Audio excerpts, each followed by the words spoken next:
once you become a father, you can't really think the same way, because like everything in your life and all your motives is all about protecting the interests of your children, and that comes above everything else.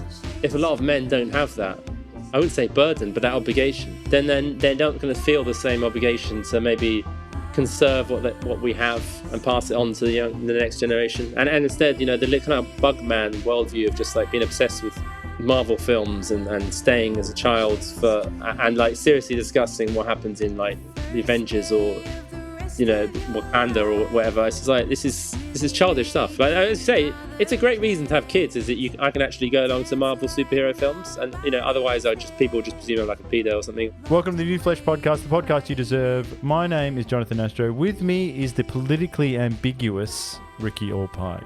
Yeah, that's true. I like to keep them guessing. I like to be like a pretty lady in the bar. I'll just say, I never kiss and tell. And am I a lady? Am I a man? Well, that's a more modern question. Yes. And I think I know the answer. But that does come up in today's interview with Ed West, fantastic gentleman from the UK. Everyone should read his book, Tory Boy. You're going to love this one. Ed West is former deputy editor of UnHerd, a journalist, essayist, author, and Substacker. He began his career in men's magazines and then transitioned into less racy journalism. He's written for the Daily Telegraph and The Spectator and has authored books on a diverse array of topics, from the art of seduction to British history. His most recent book is called Tory Boy, Memoirs of the Last Conservative. Ed, welcome to the New Flesh. Hello, it's a pleasure. Ed, I know we're not going to spend too much time on this, but I know you started your career in a very different kind of journalism, which contrasts sharply with your current output. So I have a question that perhaps only you can answer because it blends a couple of worlds. Correct me if I'm wrong, but the numbers suggest that progressivism is being led in great part by young women. So why is it that in the case of, say, Meghan Markle and AOC in the US, that despite their truly awful, dehumanizing and pompous ideas, that I find them so incredibly hot? The more they sort of lash me for being white and male, the hotter they become, and they're clearly crazy as well, which only adds to it. What's going on here, Ed? Interesting point. Well, didn't Larry David say that when in an episode of Curb Your Enthusiasm, where there's a Palestinian woman who wants Israel destroyed? That's one of the best episodes. Yes, it is. The sexiest thing imaginable. Yeah, I suppose that, there's nothing hotter than evil, is there really? Their idea is basically evil and wrong.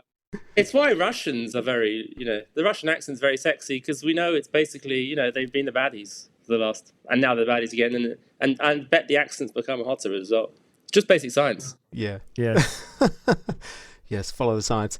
While we're on the topic of Harry and Meghan, I've found myself increasingly obsessed with their trials and tribulations. Anytime there's news from these two wokesters, I can't help but clicking. Are people in the UK as obsessed as I am? Yeah, they're pretty loathed. I mean, to be honest, Harry and I think Meghan, on the latest polls, Meghan's still slightly more popular than Prince Andrew, but she's, not much. And he's like -60, she's -40. I just find there is something about them that really, really grates, isn't it? It's the kind of mixture of like privilege and the kind of lack of awareness of the privilege. And I suppose the Oprah thing was, complaining about, so her making, a big deal because like one of his elderly relatives made some comment about, what her child might look like. It's like, if your kid's like, okay, if you're incredibly sensitive, that might, it's not like the biggest put down or insult there is in the world. Prince Harry's had in like a really horrible life in many ways. So, he's a very pitiful character. But it's just the kind of mixture of wallowing and, stuff like, we had to spend time in lockdown. But you were in like a massive house in California, surrounded. And the idea that it's kind of so like the modern elites, the reason why everyone hates him, because they have a kind of mixture of old-fashioned privilege, and wealth and unspeakable wealth, but without the kind of sense of duty that the old aristocracy had. Like if you go back to the First War, 21% of old Etonians in that year were killed in the First War. Massive levels of death. The aristocracy, for all their faults at the time, they really did make all the sacrifices everyone else did. It was just expected. That was the thing you did. There was no getting out of it. They didn't go off and, have that kind of, so even like Charles, his generation have that kind of sense of, oh, doing what you have to do for the country. And the Queen epitomised that. And Harry's just sort of, he just doesn't have any of that. It's awful to have a ruling class without any kind of sense of obligation. But he did enlist, and I feel like he had the makings of something, and then his relationship with Meghan, I think maybe it's so painful because it resembles that friend we've all got who's going out with a chick, and he's totally pussy whipped every second of his life. It's so tough to watch. I did. I obviously I couldn't write this. I did think maybe when he came back for Prince Philip's funeral, the SAS could kind of kidnap him as a snatch squads and sort of deprogram him. I reckon a couple of years he'll be over it. I mean, that might break some international conventions. I don't know, but I'm no legal expert on that matter. But I thought that would be the kind of thing to you see in The Crown. Even though The Crown is obviously evil American anti-British propaganda, Tommy Lascelles in the first episode, series, like, where is he now? When Tommy, obviously it was a very kind of cruel system they had, but the Queen's sister falls in love with this guy, he's not suitable, and maybe he should have got married, but he just said, all right, we'll send him off to like the Congo for 2 years. I know it was Belgium, wasn't it? It was somewhere far away, and after 2 years, you still love him, then you can get married. So that seems like kind of like more sensible advice, but it's all gone. It's all gone. So it's going to be more, and it's just going to be a constant kind of grinding, kind of running sore in the family now. He's got his book out, which just sounds incredibly self-pitying. I mean, again, it's self-pitying, but he's had a horrible life. His mother was basically driven to her death by scummy tabloid journalists. It all happened, your parents divorced in front of the whole world. It must be awful. But I mean, it's just... And his dad said some pretty mad stuff. He's had some... And I guess the army had like it had to kind of provide that brotherhood and comradeship that was really kind of good for him, I guess. And it was a shame, I suppose, they couldn't let him fight in the front line in Afghanistan because, well, they restricted how much he could fight, wasn't they? Because they thought if he got killed by the Taliban, that'd be too... But again, that's sort of what the role of the aristocracy is. It's kind of military leaders. And if you take that away from them, then they sort of become these kind of pathetic parodies. Really. It's sad. So have I depressed everyone already? I tend to do this. Not at all. No. It's good. Look, it's their fault. Yeah. They're the ones who are bumming us all out. Like I'm happy. What do you think? So is Australia, if Australia's still going to keep the monarchy after the? Because I mean, maybe Harry could go and become like King of Australia instead, so that we'd have separate branches of the Windsor family and we'd have a separate monarchy. But you can have Harry. How about that? That is so insulting, Ed. Why would you give up? Is he the best you can do? I mean, it's Andrew, but I mean, I'm not sure you want him either. He seems fun, though. John, I think you'd love Meghan Markle to come down under. You would. I've already stated. We were arguing about this before. We'll get on to your book in a second, Ed, I promise. But I was just talking about how unfortunate it is that I find Meghan so hot. I don't, and I know all of the bad stuff, and I don't care. Yeah. So it's a shame. In your book, Tory Boy, you talk about attending social situations over the years in which people, without even thinking, lay into the Conservative Party and casually denigrate any and all Conservative thought and figures, presumably without any fear of offending or upsetting anyone. Can you tell us about this experience? How long has that been going on for? Oh, I mean, that's basically... I mean, I suppose I only started noticing it in my late 20s, but that's still the norm. I mean, it happens a bit less now, and that more people probably know about my politics now. I'm not famous or anything, but I suppose it's got to a stage where enough people know that I'm like the weirdo in the area. But I mean, I live in an area of London which is probably very like one of the most liberal. It had like 80% Remain votes, which is the kind of standard measure. EU flags on the around? Yeah, loads of EU flags. Oh yeah, wow. there was one in my street that neighbours put up. It's very much that kind of scene. So it's kind of assumed. The problem is it's kind of become a bit harder for me to sort of defend. I mean, even now, the government's so hopeless that I can't really like defend them anymore. So I don't even bother to sort of contradict anyone. I mean, what can you say? They're hopeless. Have you ever thought of moving maybe to Hungary or Hungary. Well, I've been to Hungary a couple of times. It's to say it's a very nice place. The language, I mean, like Hungary and Poland are like the last two really sort of conservative places in Europe. And neither languages. I mean, we're not exactly known for picking up languages that easily. I mean, like French and German are hard enough, but Hungarian is just off the scale difficult. Yeah, I mean, I think it's more. I mean, I'm 44 now, so like emigration is a bit of a big move. Gets a bit less likely, doesn't it? It's a bit hard. It's more of a younger thing. I mean, I know that younger people are much talking about immigration a lot, but I mean, the problem is like the English-speaking countries, which are kind of the obvious choices, have a lot of the same problems. You know, like housing costs. The political, the kind of like runaway progressive dominance is found pretty much everywhere, just in kind of different guises. I mean, Canada seems even worse than us. So I mean, that's not a prospect. Melbourne's pretty bad. I suppose Australia, but I think it's Australia housing is really expensive as well in Sydney and Melbourne, isn't it? So yeah, I mean that is the main driver, and I mean that's the main driver of bad quality of life, and it's also the main big driver of I think the political extremism amongst the kind of younger people. I mean, why wouldn't you be a commie? Why wouldn't you listen to AOC if you can't ever afford to own your own house? Mm. Plus the fact that she's attractive as well, so you can't fight that. Yes. No, I can't. But look, what's your before we move on? What's your response to moderates and centre-left people who complain to you about the lunacy of the modern far left? Because in the old sort of West Wing days of the early noughts and whatever, wouldn't these moderates have been the people who sort of gleefully mocked you and all you hold dear? And now they're turning around saying, "Oh, geez, this is terrible. Like, what do you mean? Men, have got to be in my daughter's locker room." Yeah. Well, I mean, that's the main debate, isn't it? That's that's the debate between liberalism is basically. I think everyone's agreed it's in decline. I don't know if it's dying, but it's what is standardly called liberalism is basically kind of dead in the water. Not dead in the water, but it's in decline. And the post-liberals say, well, this is a natural, inevitable result of the kind of 60s revolution. This is just it taken into its later stages, isn't it? While liberals would say, oh, this is an aberration of liberalism.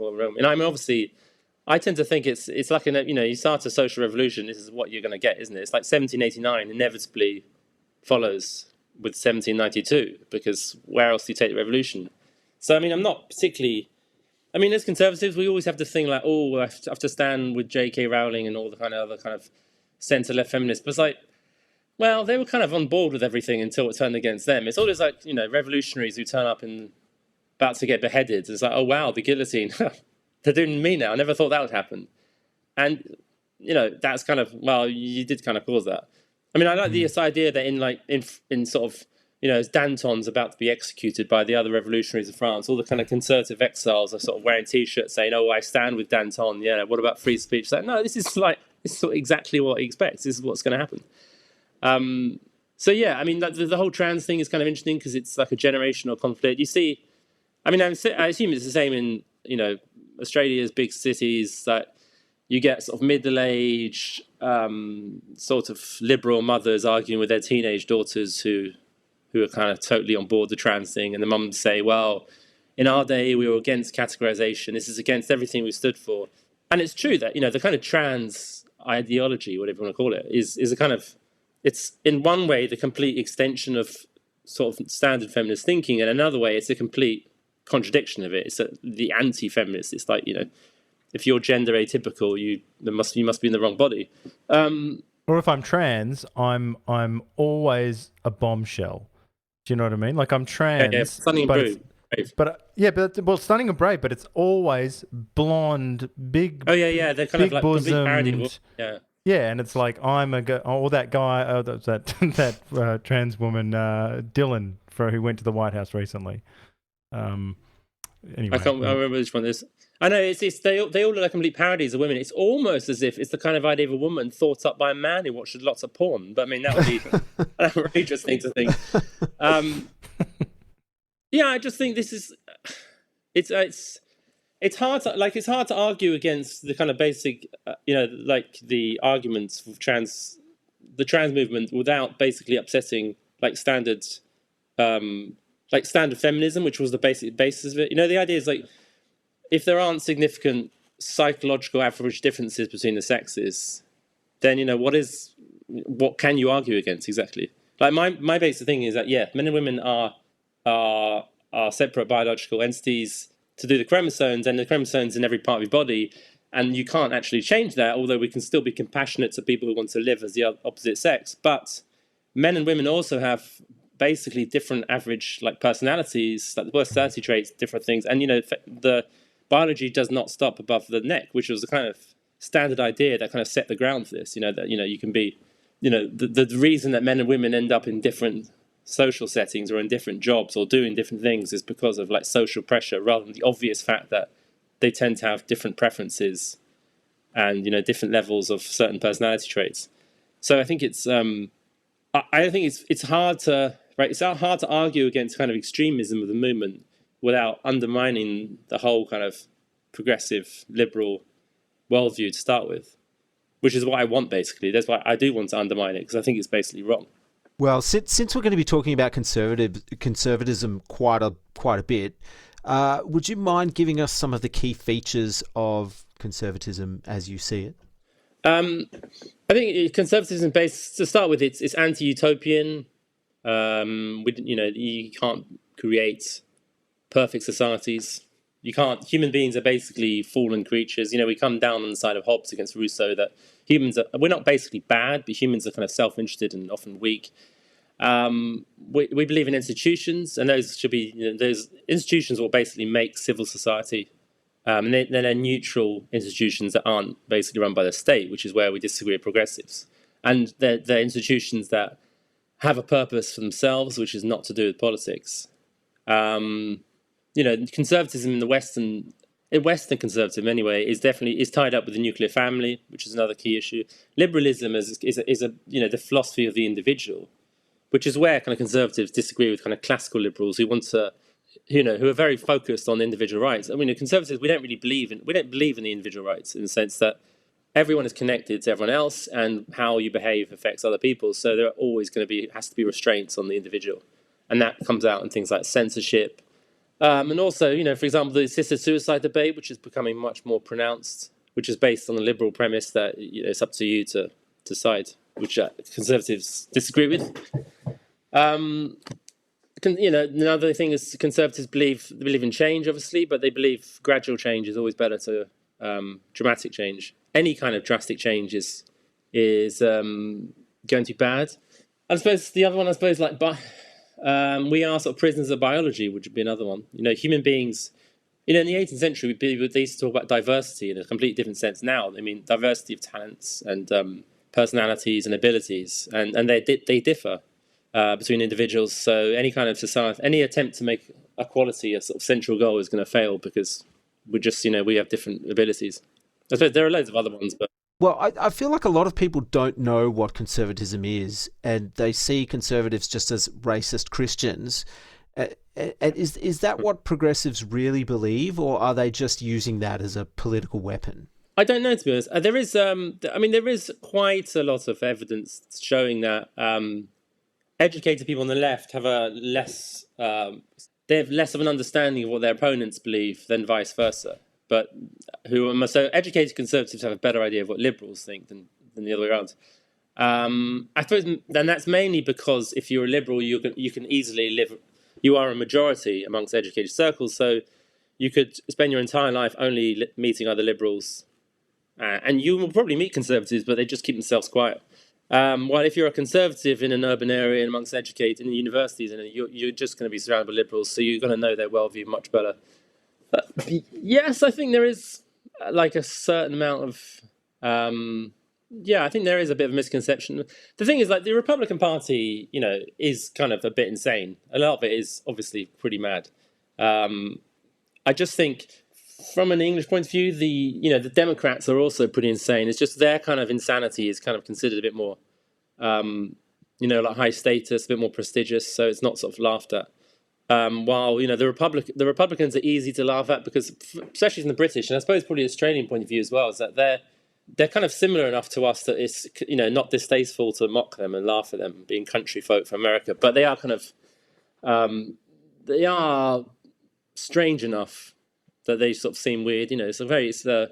It's a much more religious country, for example. You know, their obsession with guns, I find, is a bit weird. You know, I can see the arguments is more complex than people make out, but it's like, do you really need to be able to buy all those guns all the time? Do you really need to have like 200 million guns in that country? Like, to me, it just seems kind of, you know, Australia and Britain both had a similar experience where we had a massacre in each country, and after that, we really restricted gun ownership, and that, to me, that seems like obviously more sensible. But you know, America is just, you know, people forget, it's also America is like such a different country it's so different to Britain. It's so different to European countries, and we take it as that basically it should be the same as us. But you know, it's a massive country. It's you know, it's like a very rich country with aspects of the third world inside it, and it's not comparable with small kind of very urbanized Western European countries. We've got much more in common with like the French and the Dutch and the Germans in our politics, but you know, no one's really interested in what goes on in those countries in Britain. There's virtually no coverage of it,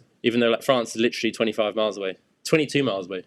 I mean, it's weird, but yeah, there is that kind of perception of sort of, you know, evangelical Christians and gun nuts and the Ku Klux Klan and all that stuff. I mean, another thing is that, you know, America on most racial issues is way more progressive than almost anywhere in Europe. I mean, maybe a couple of Scandinavian countries, but even they are much, you know, something like Denmark is by any measure far more restricted, and you know, their immigration policy is way more right-wing than anything the Americans would tolerate. The French, by any standard, are much more racist than the Americans are. Like, you can ask them any question, and they will answer, and they're kind of much more openly about it. But Americans have this idea that, you know, there is a uniquely racist country with a uniquely like colonial, brutal history, and that's just not true. It's not even that bad for the standards of most of the world. Do you think that that's born out of their American exceptionalism? So they're because they've got this idea that, you know, that they are particularly exceptional, that even their racism is the worst racism, like worse than other parts of the country, other parts of the world that are clearly like where people are macheting each other every day, like worse than that. I mean, America was founded by religious maniacs from East Anglia. I mean, that has a huge bearing on their culture ever since. You know, very, very religious people with a very strong ideal of what their country is going to be. It's kind of going to be this new Jerusalem, this New England, and that kind of moralizing aspect goes right through their history. And you know, it was there in the Civil War. It was there now, and for that reason, you know, America has to be this kind of most moral state in the world. And also, you know, like, so if you look at even the DNA studies of almost any population on the Earth, so you know, there were people before the Celts arrived in Britain. There were people living there, and the DNA studies show really very trace elements of pre-Celtic people in British DNA, because the same thing happened there as happened almost anywhere in the world, is that the newcomers come along and just completely wiped out and kept a few women as slaves. White supremacy. Basically killed the rest of the population. I mean, that is what happened across Asia, across Europe, across Africa, with and even indigenous, you know, native populations Europeans discovered had also wiped out previous indigenous populations.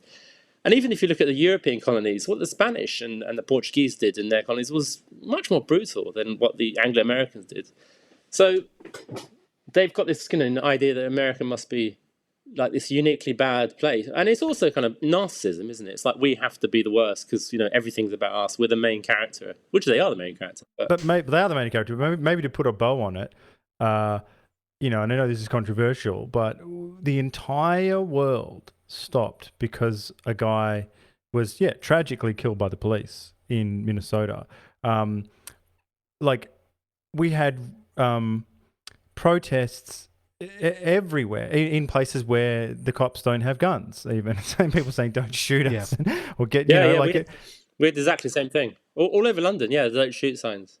You know, will I be next? Say, you know, the sign saying will I be next? Say no, obviously not, because you know, the number of shootings by the police. Cops would really have to have it in for you if you were next. Yeah, like I mean, it would be unbelievably lucky. It would be like, you know, Elvis landing a plane on your head, kind of levels of bad luck.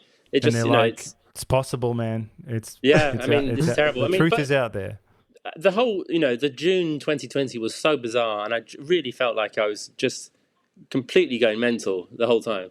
Especially, you know, people who have been isolated and say, "Oh, I can't, I haven't seen my mum and dad for 6 months. I can't go to any funerals." Like, and they're saying, "Oh, we're going to go down to protest about with 100,000 other people in the centre of town." I mean, as it turned out, it didn't transmit outdoors, but no one at the time knew that. So you can actually risk that because of a guy, a criminal who got shot. It's very, no one was shot. A criminal got killed 5,000 miles away in a country you have no power to influence whatsoever, and in a really complex, which nothing of the policing situation there.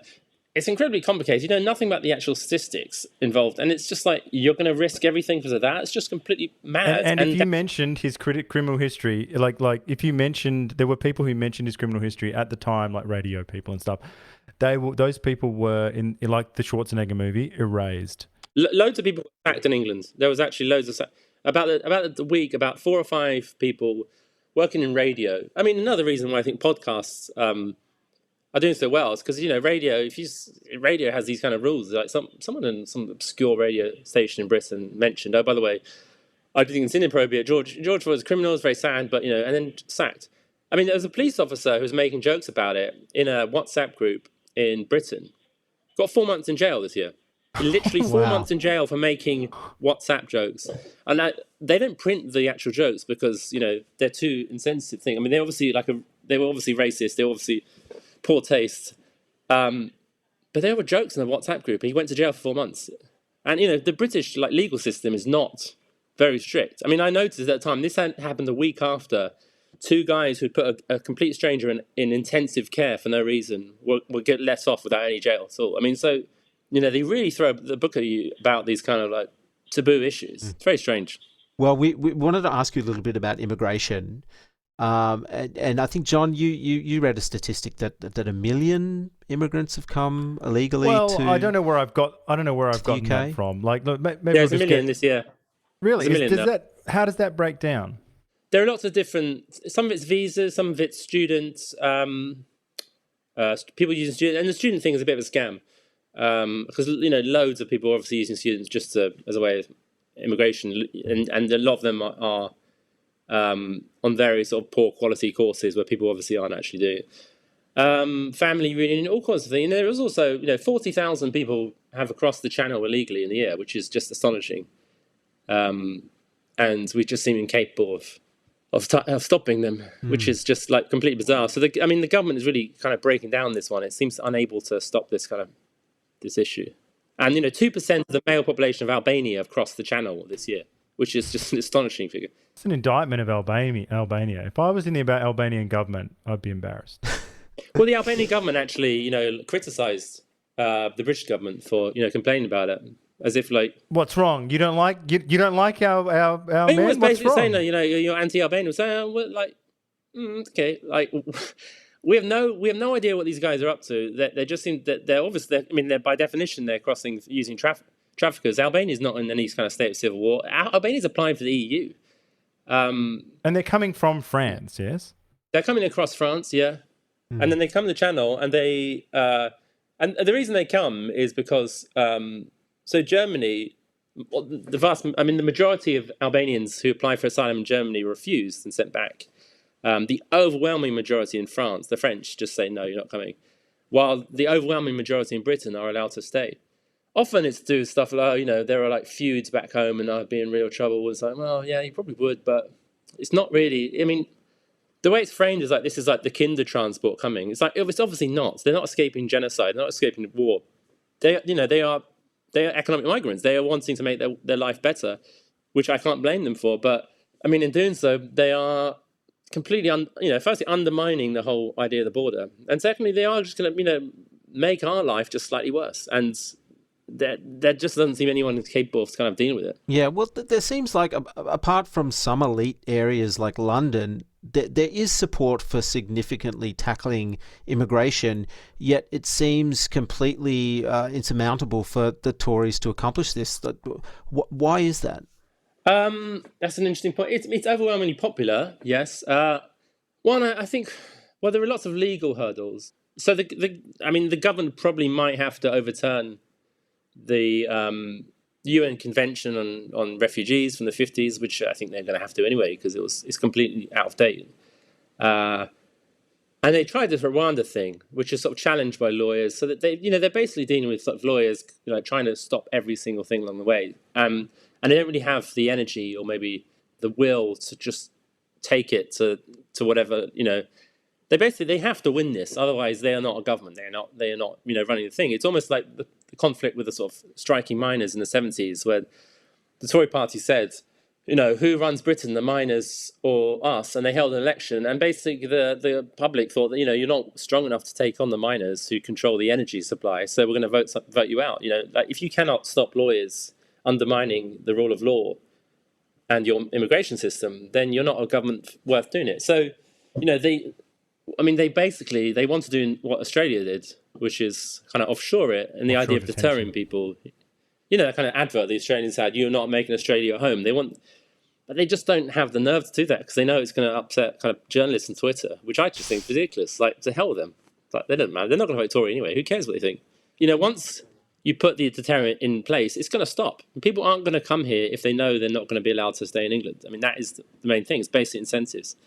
I mean, we don't have ID cards as well, so you can basically work in the British kind of underground economy, while in continental Europe, it's very hard to get kind of basic services without an ID card. And if you're illegal, like, the French just deport you, they don't care.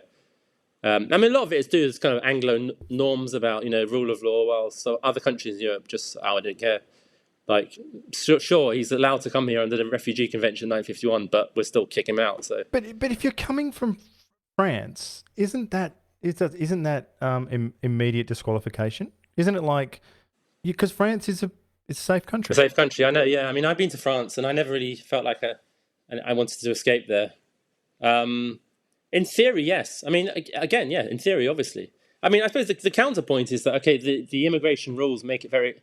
So if you want to claim asylum, if you are, escaping genocide or whatever, you can't just turn up at a British embassy.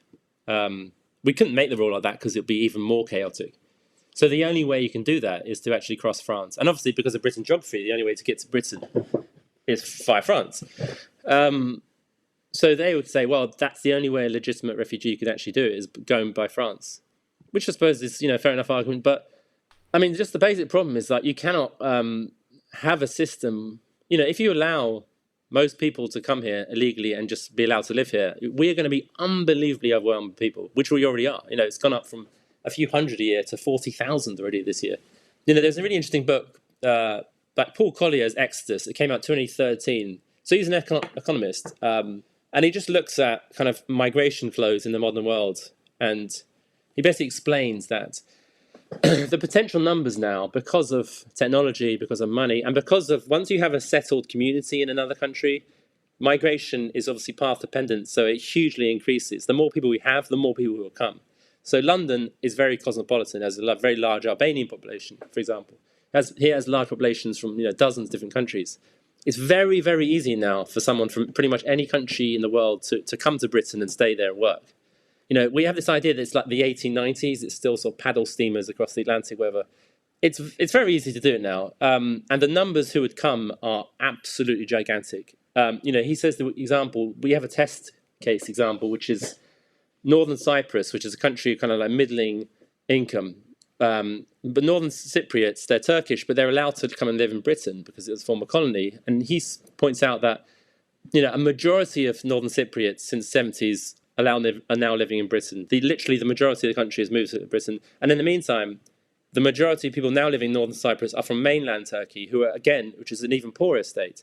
So people would just naturally move. If we allowed open borders with Albania, for example, the numbers coming would be absolutely enormous. And even though Albania is quite a small country, but almost neighbouring Romania had, they reckon, about 1 million. I think 1 million people were living here from Romania. And I've been to Romania, and a lot of it is very, very deserted. Like, they've lost half their medical staff to emigration to Western Europe. I mean, it's been quite devastating to them. But the numbers potentially involved are just gigantic. So you have to, at some point, just say, do the Australian thing, or do Poland has had 0 illegal immigrants in the last year, because they've just said, as soon as you come here, we're kicking you out. Poland historically has like the weakest border in the whole of Europe. They're the most vulnerable country to invasion, and Britain is the most secure country because of our sea. And yet we have 40,000 people coming illegally. Poland has 0. It's a very strange situation. Well, how can anyone still advocate for open borders when it's so obvious that if you have a huge influx of people, it just puts pressure on all sorts of services like, housing or health or, more people competing for jobs? I mean, how does anyone argue for open borders? I think the economic arguments are pretty mixed, to be fair. You can, up to a certain point, the population increasing doesn't make people poorer. You can have densely populated countries that are very rich. And I suppose that the open borders argument is basically there are two-pronged. There's the moral one, which is that we have as much obligation to everyone in the world as just because someone's a countryman who's from the same ethnic group or same color, there's no reason why they should be favored over anyone. I can see the logic of it. I think it's unworkable in reality because it ignores that human beings are basically, human beings are parochial. They have their own particular loyalties and attachments. I mean, that's another aspect of conservatism I should have mentioned. Human beings are not universal. It would be impossible for our species to be universal by definition. But then there is the economic argument where, if you have, free movement in theory does, definitely does, overall increase GDP per capita because you just have like a better allocation of skills. But when you have free movement from poor countries and lower skilled people who are prepared to take a lower wage, I think it definitely does reduce wages for people in like the service industries, which I think has just been completely denied by also, the establishment. Most economists say, no, it doesn't, because people retrain and say, I think that's obviously true. If you have loads of plumbers coming over and you're a plumber, that's going to affect how much you can earn. And I think that happened with the A8 influx in 2004. So you had, like 1 million Poles came here, mostly very hard workers, were prepared to work for much lower wages than, a British person doing a similar job. And that obviously did decrease wages. And that is one, the thing that caused Brexit was the kind of great discontent amongst people that their wages have basically stayed the same for 10 years. And the establishment's answer was, we just have more immigration. It's like, that's the problem, isn't it? And the housing has gone up. Housing's gone up 50% in 10 years in Britain. The housing situation is catastrophic. And obviously, again, this is like, it's kind of downplaying the role of immigration. Actually, immigration has increased house prices by about 21% since the 90s. That's a huge difference. The price of houses is about the relationship between the stock of houses and the number of people there, isn't it? So if you have more people, and sure, you can build more, but it's quite hard to build stuff. We all have kind of a problem with NIMBYism. So these things are just very, very difficult. I mean, my own take was, the obvious thing was like, fine, just have free movement between rich countries, and we don't even have to make it bilateral. We can just say, okay, the countries which which you go through fast track passport in. When you come to an airport in Britain, there are basically a dozen countries plus the EU where you can just fast track access, and those are countries where basically median income is above a certain level and political development is above a certain level. And if you have free movement between those kind of countries, it doesn't really make much difference because most of the free movement is between like very managerial elites kind of people. There's not like a race to the bottom, so that's kind of less from. So if you just made that would be the easiest solution, in my opinion, but which I think would be popular. But I don't know. Instead, we've got record numbers, a million a year, so which is kind of mad. Well, somewhat related. Can you tell us what it was like as a Conservative voter and a Brexiteer during the Brexit years? Did you lose friends? Not really. No. I was never You were like out huge already. Yeah, I was like Brexiteer, but as it happened, I was already starting to lose faith because I worked for an MP who was like a Brexiteer, who was a very nice guy, Owen Paterson. It was actually he was sort of the downfall of Boris Johnson because it was the original scandal which Boris Johnson should have dealt with, and it was only like basically a year ago, and everything started collapsing. So I had to read a lot about the EU because I was helping him write speeches for it. And the more I read about it, the more I felt like this is so complicated. Like the problem people didn't like the EU is because it's so complicated and opaque, and like it's all about like trade rules, and it's really boring, and it's like snoozy kind of stuff. And it's like it was like the Phantom Menace, Senate, boring and filled with a lot of unrelatable creeps, but with Belgians. So and it's just. Yeah, I mean, and the Brussels is a massive like hotbed of like corruption. It's just it's a scam, and they're all making loads of money, and they just spend a lot of time getting on. It's just massive amounts of freebies. But the more I read about it, the more I sort of saw, wow, actually, all the kind of Brexit arguments about how we can just go get by without this and without becoming really poor are just completely unfounded, really. So I kind of realized, well, actually, what the Remainers are saying about it making us a lot poorer are definitely true. Because, something like 50% of our exports go to continental Europe. And, if you even if you pay quite a small tariff on those kind of exports, that's going to take a huge amount out of your economy. It's a huge hassle. So for that, you want basically, something big in return. And I realised and also at the time, the Brexiteers, basically, they're two completely different visions that are completely contradictory. It's like a lot of, revolutionary movements. You have different factions and they actually all hate each other and they have completely different idea about what they want after the revolution. And they end up fighting a civil war afterwards. So you had the kind of global Britain faction who ended up basically getting their way and they ruled Britain. And then you had the sort of kind of, the more conservative, like slow down globalization, who are basically motivated by immigration, primarily. And I remember at the time thinking that those two kind of ideas are completely, unworkable as an idea. I mean, they're not going to. The only sort of overlap between those two was probably the old Commonwealth idea.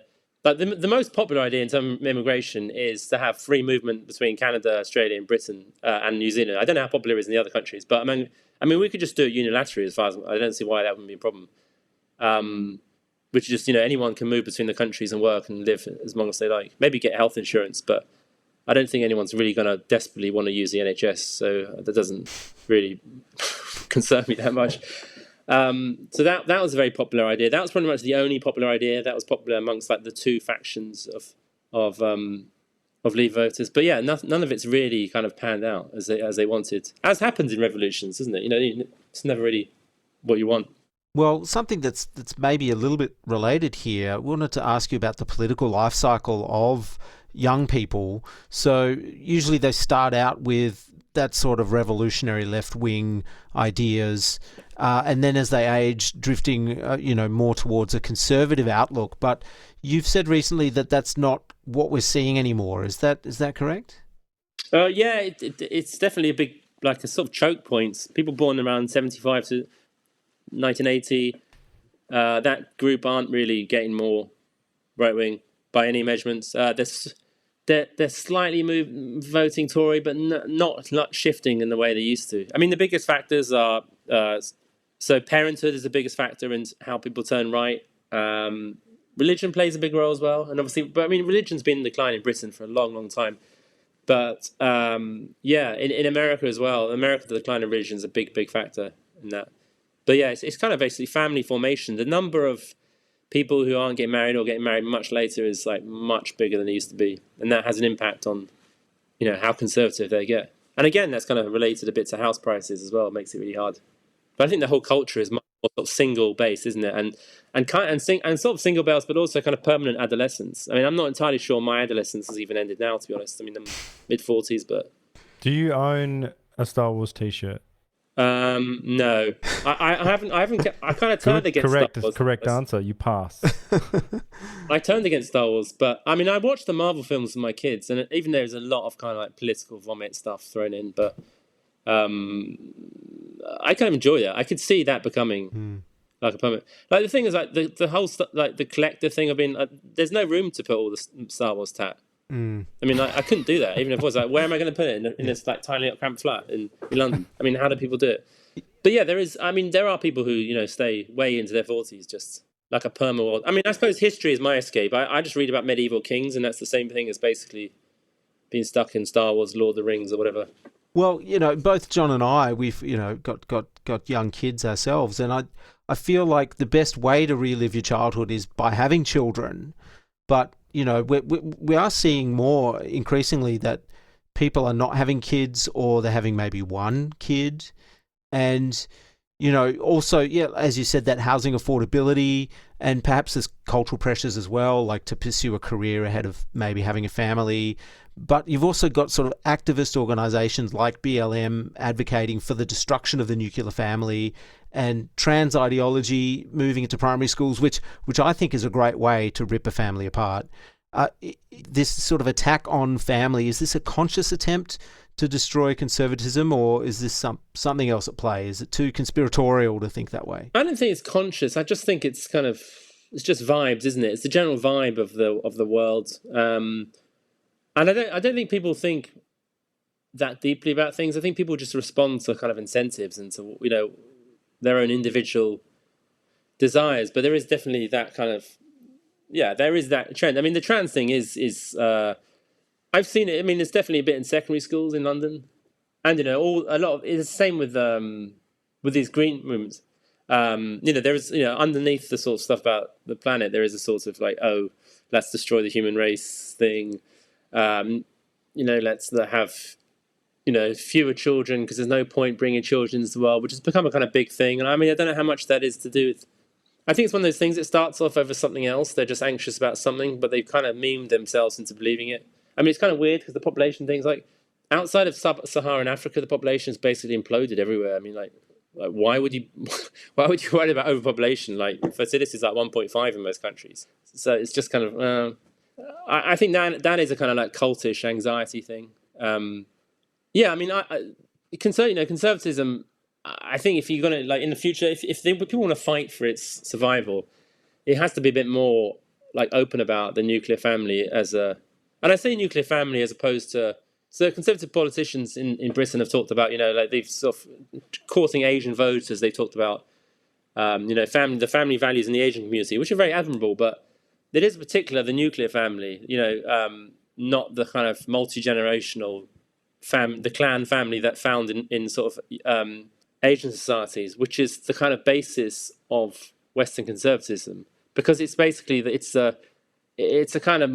it's kind of semi-individualism. So within the family you have individualism, but you still have obligations towards other people.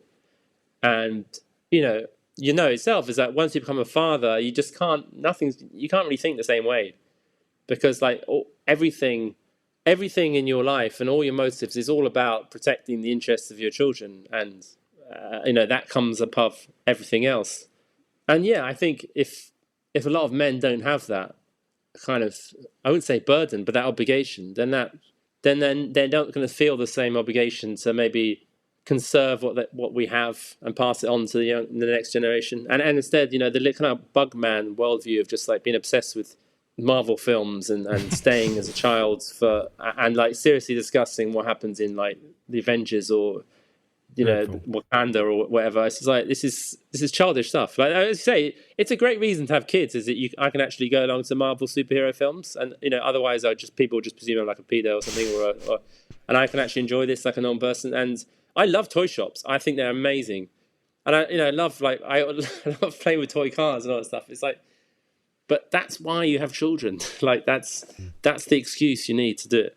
I don't think I think conservatism is going to struggle as long as fewer people have families.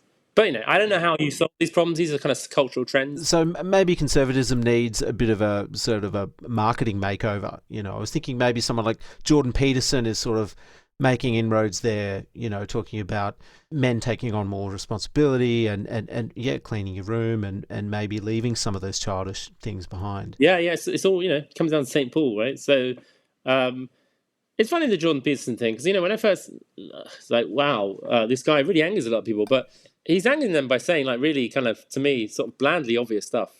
Like really, this is like stuff your granny would have known. It's not like yes. It's not like 4D chess. It's just kind of really basic traditional knowledge. And it really angered a lot of people. Like, how dare you say women are more agreeable than men? It's like, obviously they are, like on average, like that's, everyone knows that. But I mean, Jordan Peterson gets, a lot of hate from people. There are a lot of people have taken a lot of, glee in his misfortunes, which is, sad to see, but. I'm seeing him next month. Wonderful. He's in Australia then, or are you? Yeah. This is my second time.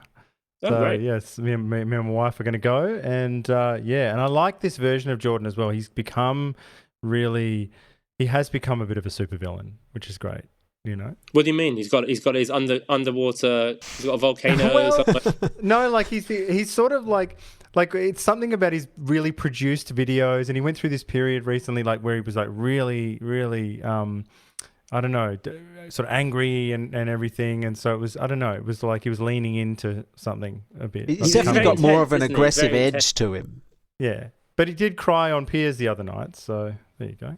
Yeah, he's very intense. I'm much more lightweight than that. I could never be that intense, you know.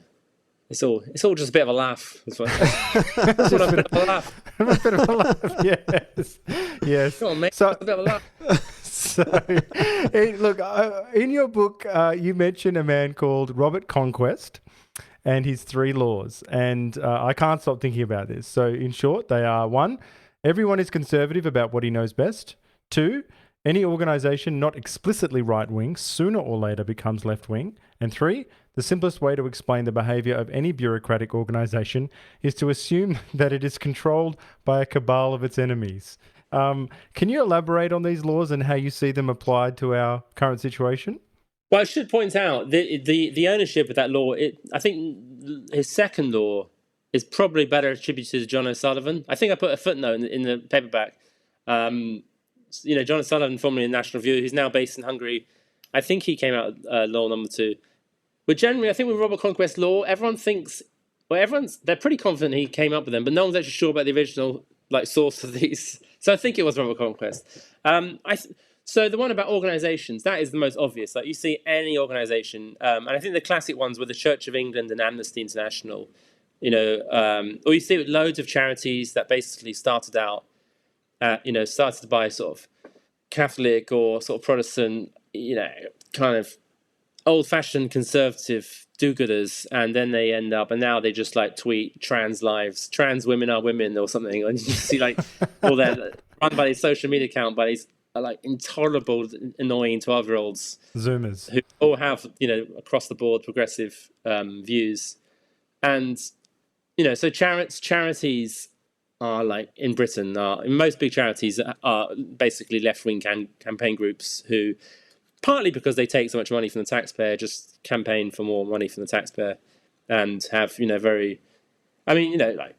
of the sort of hunger charities advocate, without naming them, especially the Christian ones, advocate sort of basically forms of communism, from what I can see, which are not going to make the world less hungry. This system has never really worked before, and I just think that's, I guess, the environment of many companies, it's much more antisocial to sort of go the other way, to become conservative.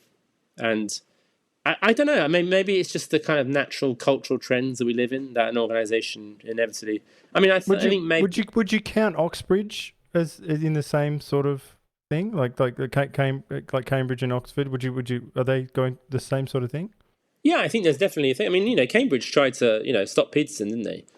I think a lot of the administration in a lot of universities tend to be, across the board left-wing. Universities have always had a slightly more left of centre feel, because just academics tend to be traditionally on the left. But from what I can see, the data in Britain and the States, it was about 3-1 in the 60s. So, the majority of academics would be Democrats, but now that ratio is it depends on the area. Something between 20-1 or 100-1 in some areas. I think it's anthropology. They couldn't find a single Republican voter amongst any faculty in any major university in America. So it's not even anything to one. It's just infinity leftism, and I think the studies show the administrators as well, the people who are basically in charge of who comes in, are even more biased. I think there's something like 94% Democrat voting, and a lot of universities support things like making diversity statements, which are kind of basically political oaths. Because I'm conservative. I don't believe in diversity. I don't necessarily believe it's a bad thing in all cases, but I don't think it's a good thing in itself. So that's basically a political statement they're asking to make. I think it amounts to, for example, the kind of wealthy donors who still fund these kind of groups, and even in American universities, they're still quite conservative. They tend to be older, kind of rich white men. But they're being kind of, just a generational thing. They're basically being eased out. And the younger ones are. And I think in the States, the more elite a university is, the stricter it is. Basically, the more extreme it is on free speech and stuff like that, like the more overtly left-wing it is. Remember that when Charles Murray was shouted at by these horrible kids in, is it Middlebury College? And, if you look at because Britain's so like poor these days, when you look at how rich Americans are and how rich Democrat voting, elites in America are, they're just so fantastically wealthy compared to us. It's like unbelievably, and the amount they spend on university is just baffling. And that was an incredibly elite university. I mean, the people who went there would be in the top 0.01% of the British population. And, they just couldn't bear to listen to this guy come along because, he'd written the bell curve 25 years ago. So, yeah, I mean, all universities have all basically... But I think, there's... Once the process starts, you're more likely to hire someone who's sort of like a good fit, which is often like used in... I mean, that is one of... So discrimination, if you get in jobs, racial discrimination or whatever, obviously that does happen because people are just more likely to employ someone who they feel comfortable with and if they're from the similar backgrounds. But that also applies to politics as well. So, since about the 90s, basically all conservatives are basically being squeezed out of areas like academia, charity as well. But again, I think a lot of this is down to sort of basically preference as well. So, people who tend to be Tories tend to be more motivated by money. And I think a lot of these kind of professions just don't pay enough. If you want to be like a wealthy person in a big city, then you need to do, go into finance or something. Can I get you to talk about the role of language in this? You mentioned in the book that a conservative friend in social work said that everything in his workplace is, quote, so heavily expressed in the language of the left that after a while it became almost impossible to even articulate the problems he saw in people's lives without using progressive language and therefore accepting progressive beliefs, close quote. Reading this sort of made me feel like we're all living in Rosemary's Baby, like the way that they use this language. You're sort of constantly being gaslit in a way until you have to accept that you've given birth to Satan. So, what can you talk us through this idea of language? I mean, this is I was reading the other day about the sort of obstacles, like basically this kind of American ideology that's kind of, he's spreading across the world. This, progressivism, whatever we're going to call it wokeism. It's kind of based on a certain set of beliefs. And the worse that a developed country is at understanding English, the less proficiency they have in English, the more insulated they are against it. So obviously Britain gets it the worst, and Australia and Canada. And then places like Holland are also very badly affected, Germany as well. The French are a bit more protected, but Japan and South Korea, it's had the least impact there because most people don't really understand English. And you wouldn't, even if they understand English, they wouldn't understand the kind of subtleties of language in the same way that a sort of very good speaker would. In a way like the Dutch can make puns in English and stuff because they know it so well. And there's sort of a lot of progressive political dominance comes from very subtle reframing of language. So the basic progressive... I suppose the basic progressive worldview is that, all sort of relationships in society are basically oppressive in the same way the worker and the boss relationship is. Some people call this sort of cultural Marxism, but I mean, I don't use the term just because it's kind of a bit low status and a bit wacky, and it's just, even though it's probably an accurate one, it's kind of used by too many nut jobs, But it does kind of frame it in the same way that Marx looked at those relationships. So it's all exploitative. So, women are exploited by men, non-white people are exploited by white people. Sexual minorities are inherently good, which should be celebrated and blah, blah, blah. And if you can kind of subtly frame the language in that kind of language of oppression, as happens in social work a lot, rather than the language of a sort of more... instead of a language in which it gives more agency to individuals, which is how conservatives see the world, then it's much easier to get progressive view worlds. So for example, the classic the way people in the criminal justice system often talk about their clients being sort of vulnerable or victims of society, when we're talking like when most people say they're criminals. I mean, they've chosen for whatever reason, maybe not because they're necessarily bad, but just because they're weak or like stupid, they've chosen to commit crimes, so they're criminals. While a lot of people in the criminal justice system would frame them as kind of they're white hats in the kind of white hat black hat world. They're sort of victims of society because they're from underprivileged, disadvantaged backgrounds, and social work is very much framed in that, because sociology, the whole sort of profession, is framed in that way, and similar to criminology, which sort of essentially sees criminals most of the time as either victims or sort of actually part of the vanguard of the revolution.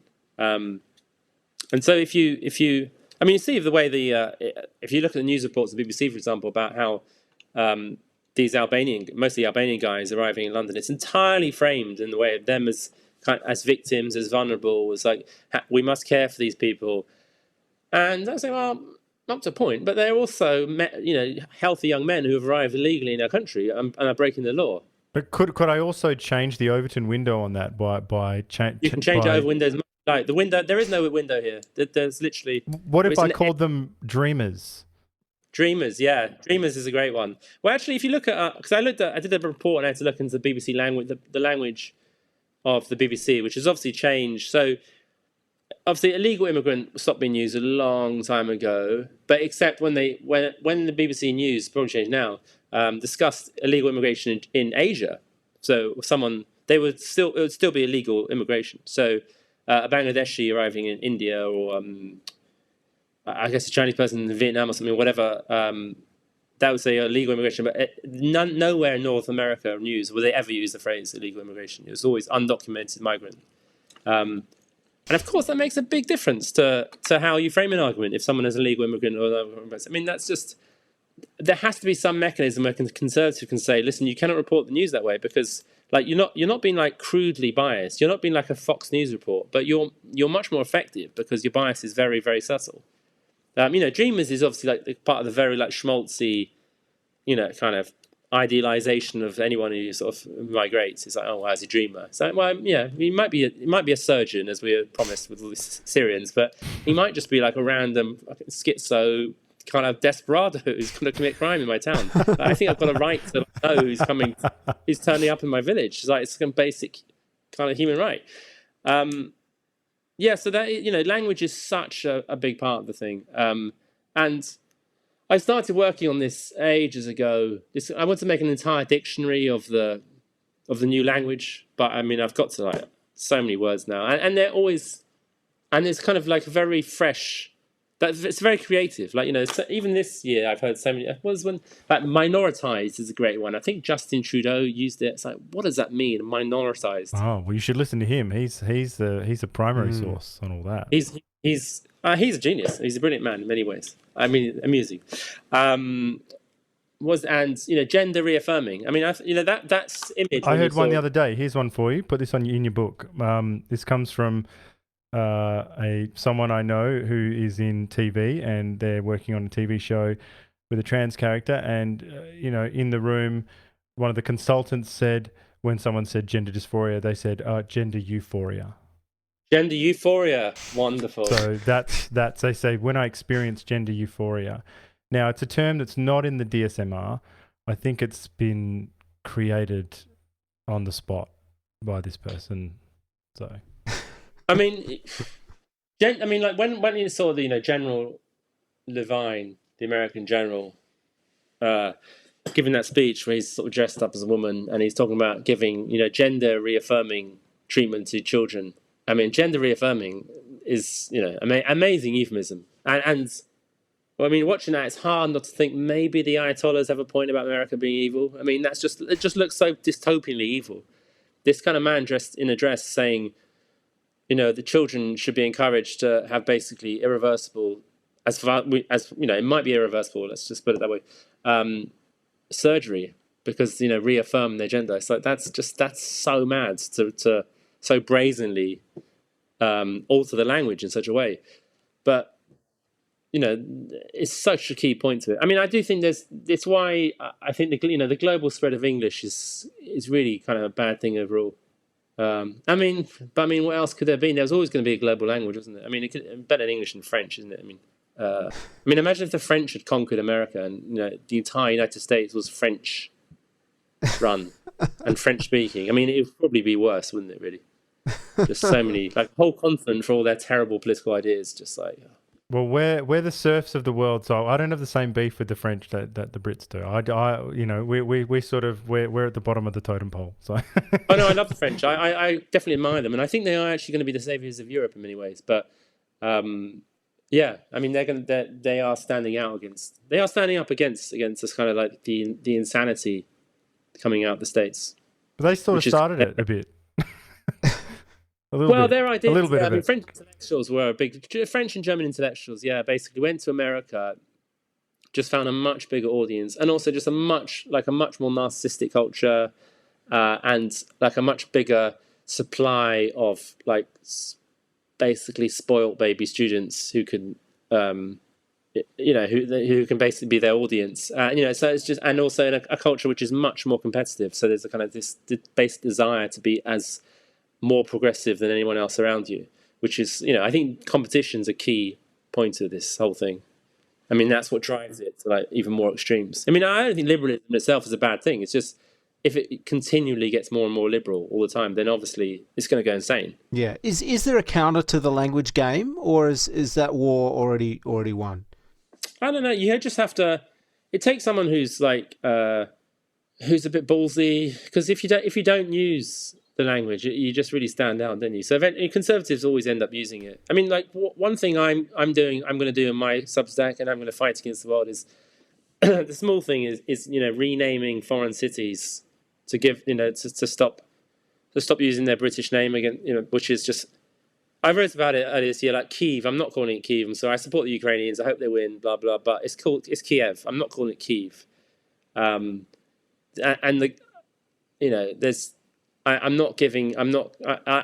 going against Beijing. Sorry, I'm not having it anymore. Peking is. I'm going to revert to that. So I'm just Well, they deserve everything they get. Sorry, I'm not going to take lectures on colonialism from the Chinese. Come on, it's no way. So you just have to just basically fight every single euphemism. It's like. Someone I know was writing a school newsletter, and it's all the small things, and asked me, "Oh yeah, do I cap up black?" So, well, if you don't cap up black, you're basically, that looks like you're racist, basically. So, what are you gonna do? Don't cap up black, because it's just stupid. Don't change just because Merriam-Webster, which is run by some, these dictionaries in America tell you that's how the English language is. It's our language. I'm not going to let you. Tell us how we use it. So, you have to maybe just fight it a little bit. Well, we've got a few more questions if we can race through them. I have another quote from your book here. Quote: "While British arts folk love to break taboos, the highest praise they only like to break the taboos of 50 years ago. They're not the sort of ones that today will actually lose you friends." So. As people interested in the arts, this quote really hit home. There's this meta narrative in the arts today that they're sort of brave revolutionaries sticking it to the man, or fighting back against orthodoxies of a group of fascist right-wing elites.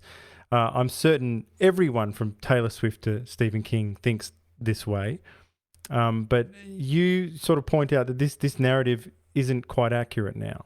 Oh, it's not accurate at all. I mean, they probably not sticking it to man in 1968 or something, when censorship was in the theatre was abolished. But nothing in the arts world, nothing in theatre, almost nothing in any kind of part of the arts world is at all actually subversive in any way whatsoever. None of them will ever say anything that's actually remotely controversial or interesting. When there was a time, was it about 8 or 9 years ago, in the West End, there were 4 different plays about Jim Crow and segregation in the old South of America. And firstly, I was like, this is not America. It's just weird how we got an obsession. It's you're wow, that's really brave. You're saying segregation is bad. That's really cutting edge in 2013 in London. It's like, why don't you say something that's actually, like vaguely controversial, vaguely, like the word is comes down to is subversive. So, kind of the modern elites love the idea of being subversive, of being rebellious, as you say, going against the man, but they really don't. I mean, like, the BLM protest, there was the Star Wars actor, I can't remember his name now, and he was at the beginning of it saying, he actually said, I don't care if this loses me jobs or loses me work, or, I get in trouble in Hollywood, I support BLM. Say, how is it going to lose you work exactly? It's like supported by literally every single corporation in the entire America. Every single institution was supporting this rebellion. Like, you would not find us, the only one that opposed it was the president, and like the police, and like literally theatres were all tweeting out how much they supported every corporation, everybody, and the same thing in Britain. It was the first corporate-backed riots in history.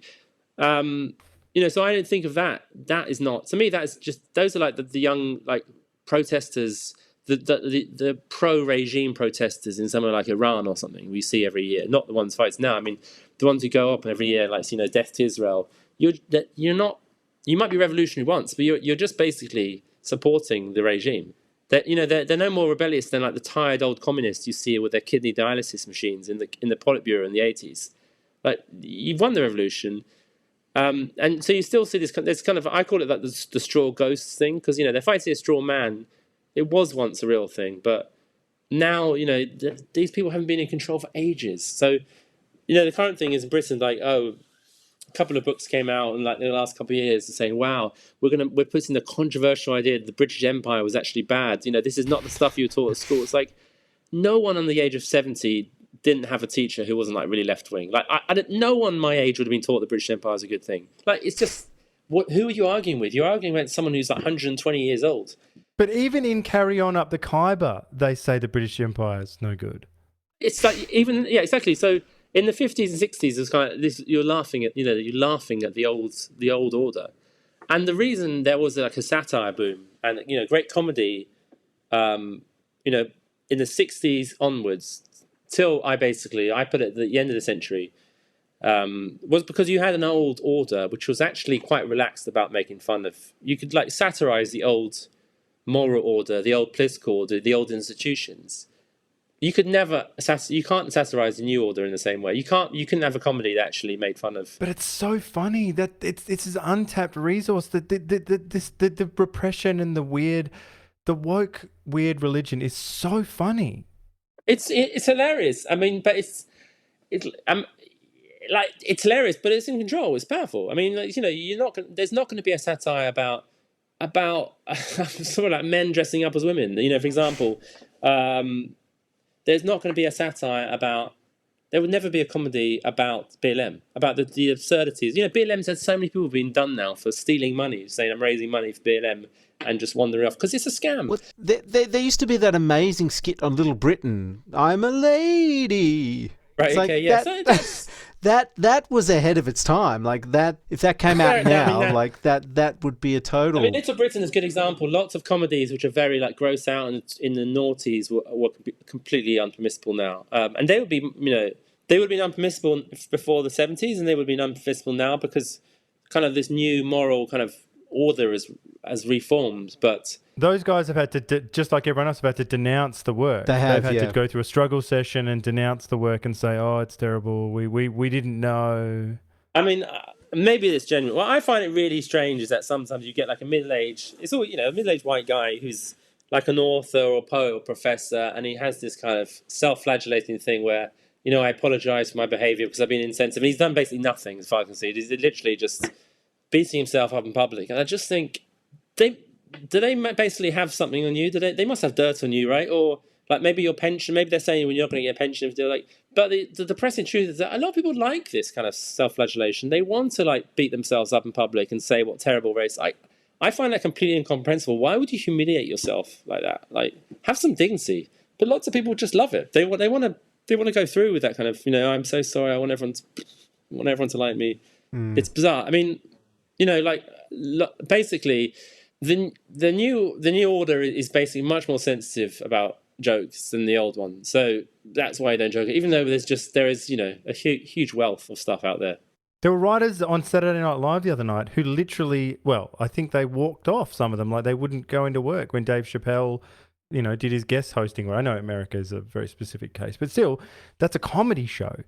And comedians who write on the show behind the scenes, like publicly made a thing and said, we're not coming into work and that. Like, that's crazy. If that happened in the 80s, I feel like that'd be open and shut. They'd be like, okay, well, you're fired.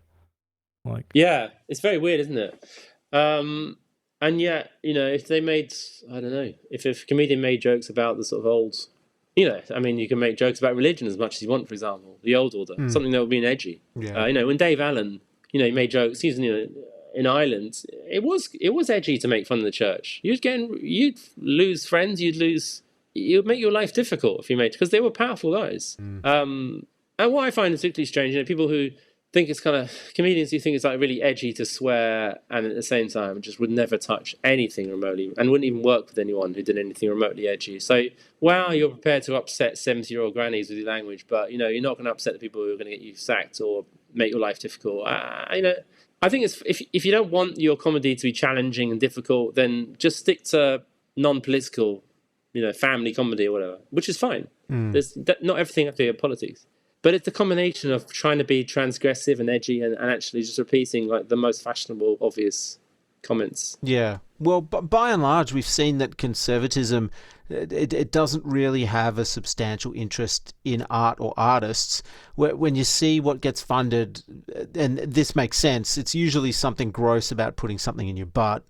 And I know there are some conservatives like yourself with an interest in art and literature, or even pop culture for that matter. Why don't conservatives care much about art?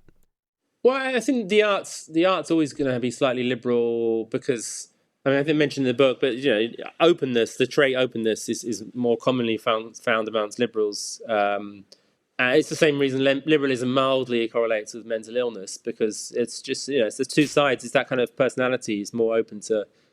But if you look at some of the great arts, the canon, lots of it is very conservative, even reactionary. I don't know if that's a kind of survivorship bias or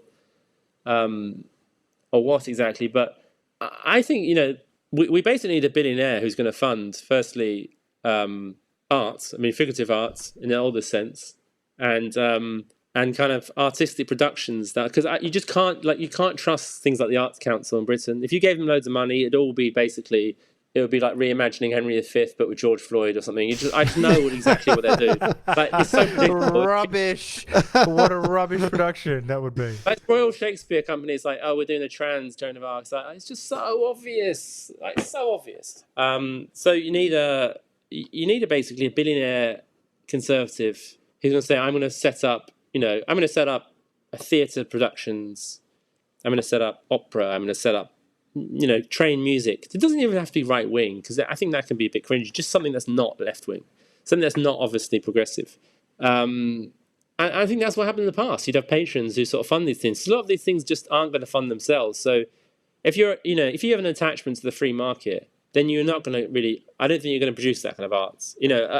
If we just unfortunately, if you left it to free market, we're just going to get like Love Island or something. Because that's what pays money, isn't it? That's sadly. So we just need a billionaire. Do you know any billionaires? I don't, but I know some stuff. There's types of stories that we miss. We miss, we like all sorts of cinema and art and stuff like that, but we've got a bit of a soft spot for sort of right-wing fascist stories like Death Wish and Magnum Force and RoboCop and, all smash hits, by the way. And RoboCop's great. Well, criminals punished for attacking the family unit, cops doing their jobs, not offering cups of tea to eco-terrorists. Totally. What does it mean that we don't see these stories in the mainstream these days? I just think, I don't know, people who work in, there are people who work in the arts and, even in things like documentary making who say that, for example, when you make a documentary, I know this is non-fiction, but just say you want to make a historical documentary, and the first thing they ask you is, okay, so what's the diversity aspect? Say, well, it's not because it's a documentary about like medieval Scotland or something. It's like you can't. We're not going to make it unless there's a diversity aspect. So basically, everything has to go. Pretty much everything has to go through political hoops first. And they framed it so that their political bugbears aren't even just politics. They're just sort of good manners, which is always the thing. Oh, it's just decency and good manners. It's just we're just reflecting the audience. It's like, well, up to a point, but you're also like giving a political agenda to the whole thing. I with the Marvel thing, so that's sort of interesting because even the free market produces stuff which looks progressive. So we can't even say, like with Marvel, we can't even say, oh, that's just, that's like the Arts Council, that's like left wingers who control the state, like imposing them. That's basically, I guess, what the public want. So they're paying for that. So I mean, I do think amongst like the younger generation coming up, they actually want stuff that's progressive. So by that stage, But growing up, look, we used to watch, just like Predator and In the Line of Fire, and all these sort of stories that were, Die Hard with a Vengeance or something like. This is all the action stuff I'm saying, obviously, but still, it was. I wasn't drawn to such. I hate to say it, such candy ass stuff when I was a young man. What do you mean candy ass? What's the example of I don't know. The Marvel stuff, like this is it's basically the characters are in stasis. They can't change. They can't. There's limits to the. I mean, Alan Moore's talked about this. Your great countryman. He's talked about comic book movies crouching on possessively on the cultural stage when really in actuality their stories are far more limited than they're letting on. They might be about flying people, but they're really very literal. Even like two examples, like Die Hard with a Vengeance and Dirty Dancing, both films that I watched a lot. Both of them are not very progressive, not really. I've never seen Dirty Dancing. Never seen it myself. It's a lovely film. It's great. Patrick Swayze, right? Yeah, and it's wonderful. It's romantic. As a child, I think as a teenager, just thought it looks like a woman's film, and I'm obviously sexually threatened by his dancing. Not doing that. Although I had sisters though, so I was sort of So I didn't. That's my story, and I'm sticking with it. That's all the book. Well, Ed, you've been so generous with your time today. We have a final question that we ask all our guests, and that is, we'd like to know what you're reading right now. Well, I'm one of those people who end up reading lots of books at the same time, because I start one and then I just go on to another one. It's quite a bad habit. I've actually been reading a book, just finishing Anthony Beevor's Russian Civil War book, which I started reading on holiday in the summer, but it's so depressing that I had to put it down. And I liked Anthony, and I found, I've read this Berlin and Stalingrad, and that was pretty depressing, but this is just something else. And I don't know, I've been reading a lot about Russia, since the start of the year, because it's been in the news, and fascinating place. I don't know if you've seen the Adam Curtis documentary on BBC, but 6-parter, looks at the fall of communism, just extraordinary suffering. But anyway, so during this civil war, both sides were just fantastically evil. So it's very hard to sort of, I don't know, it's very hard to find any kind of optimism, because the Russian anti-communists were just unbelievably brutal, and had they come to power, they may have been actually worse than Stalin. Who knows? It could have actually been worse. So there's that. But they all had an unhappy ending. I mean, I haven't got to the end there, but I know it's unhappy. The communists win. So it's a bummer. Yeah. I mean, I read the Spanish Civil War earlier this year, which is I think it was his first book. Again, both sides really, really horrendous. And I guess it shows that, well, in most of these things, in Spain, the right, I mean, both conflicts, the right were very brutal and kind of more vicious than the left. But in Spain, they had the support of the kind of peasants, were still had great respect for their priests and for the church, and they were still very religious. Well, what happened in Russia before the revolution, there's a huge drop in religious observance. People very much turned against the priests long before the communists came along. One of many areas where modern Russia has slight parallels with the modern United States as well, actually. So that's a cheery note on which to end. Thanks for those recommendations. You can watch Dirty Dancing, I think, to it'll pick me up perhaps. But thanks again so much, Ed. Now, where can people find your work online? Search Wrong Side of History Substack. I don't actually know what the actual URL is, but yeah, just Ed West Substack. You should be able to find it. And yeah, that's where all my stuff is now. So, and I want everyone to read Tory Boy, his book. Get it however you can. It's hilarious, and not enough people say that. Thank you very much. It's been a pleasure, John and Ricky. Thanks so much, Ed. And do come back. We want to check in with you next year. Is that okay? Yeah, anytime. Maybe I'll be able to travel to Australia. Are people allowed to go to Australia now? Yes, you can. You're welcome. Yeah, I mean, if you're in England, just swim over. No one's going to stop you. Yes. Good. Very good.